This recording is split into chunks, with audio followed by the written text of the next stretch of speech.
ትረካ ጊዜ እንዴት ይበራል? በ1989 ዓመተ ምህረት ሀሁ ብዬ ፊደል ቆጠራ ጀመርኩ። ሸጋው ደጉ ጊዜ አቀፍ ደገፍ በማድረግ እያስተማረ እየመከረ እያረመ እያስተካከለ ሰው እየሰራ ለ8 ዓመታት ያህል ያን ጋራ ሸንተረር ቁልቁለት ዳገቱን ያለምንም ችግር አስተምሮ ወደ ሁለተኛ ደረጃ ትምህርት ቤት ዶለኝ አዘዋወረኝ በሚል ይተርጎምልኝ። በነገራችን ላይ ልፋቱ፣ ድካሙ፣ መውጣት መውረዱ ቀላል አልነበረም። ያው እንደሚታወቀው የገጠሪቱ የሀገራችን ክፍል ከፍተኛ የሆነ የፋሲሊቲ ችግር ያለበት መሆኑ ይታወቃል። እኔ ተወልጄ ባደጉበት አካባቢ ደግሞ እንግዲህ አስፈላጊ ከሚባሉት ውስጥ መብራት የለም፣ ንጹህ የመጠጥ ውሃ የለም፣ የትራንስፖርት አቅርቦት ተመጣጣኝ አይደለም ወይም ደግሞ የለም፣ የተመጣጠነ ምግብ በተመሳሳይ ተመጣጣኝ አይደለም ወይም የለም። በድንገት ብትታመሚ እንኳ ሐኪም ቤት የምታገኘው ለ3 ወይም ደግሞ ለ4 ኪሎ ሜትር ተጉዘሽ ነው። ትምህርት በልጅነት እንዴት እንደሚጣፍጥ የተማረ ያውቀዋል። እንዴትም እንደሚመር ደግሞ የተማረ ያውቀዋል። መራራ የሆነ ህይወት የምታሳልፊበት ሰው ሆናችሁ የምትሰሩበት መሳሪያ አንዱ ትምህርት ነው። የኔ ጉዳይ በተለይ አስቸጋሪ ህይወቶችን አሳልፌበታለሁ።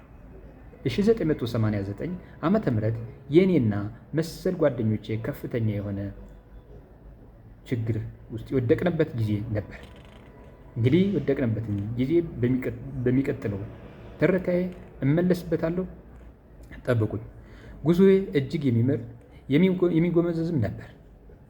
ያልጀመርኩት የሥራ አይነት አልነበረም። በጣም ብዙ ስራዎችን ጀምሬ ነበር። አባቴ ነፍሱን ይማረውና ከፍተኛ የሆነ የማስተማር ጉጉት ስለነበረው በእሱ ግፊትና ያላሰለሰ ጥረት ትምህርቴን መቀጠል እንጂ ይመስለኛል ትልቅ ነጋዴ የመሆን ነበር። አባቴ ተምሬ የህግ ባለሙያ እንደሆነ ይፈልግ ነበር። ነገር ግን በብዙ መሰናክሎች ፍላጎቱ ሳይሳካ በመቅረቱ እስከ ዛሬ ቁጭት አለብኝ።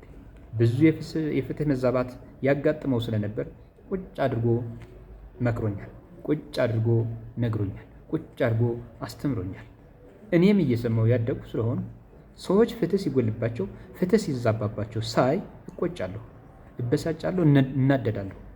እንግዲህ ትምህርት የሰው ልጅ የሚሰራ ከሆነ በአሁኑ ሰዓት በአንድም በሌላ የትምህርት ተደራሽነት ያላገኙ በሚሊዮን የሚገኙ ወይም ደግሞ የሚቆጠሩ ዜጎች እጣ ፋንታ እንዴት ይወሰናል? በትምህርት ፖሊሲያችን ማንኛውም እድሜው ለትምህርት የደረሰ በሙሉ ወደ ትምህርት ቤት ይላል። በመሬት ላይ ያለውን ሀቅ ሁላችንም እንፈትሽ። ሁላችሁም ፈትሹ።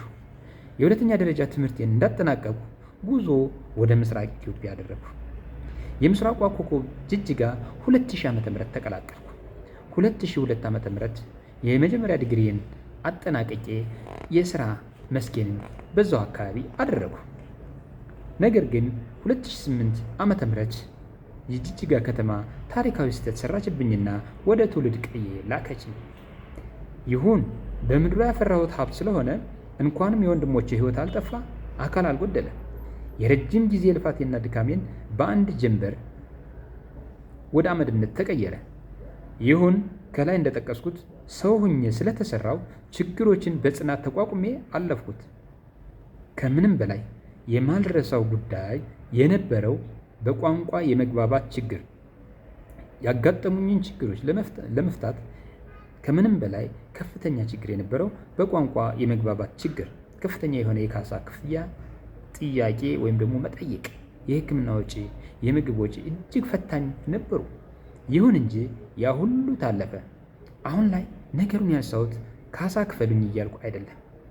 ነገር ግን መውደቅ መነሳቱ መቼም ቢሆን ከሰው ልጆች ሕይወት ጋር የተቆራኘ መሆኑን ለማሳየት ነው።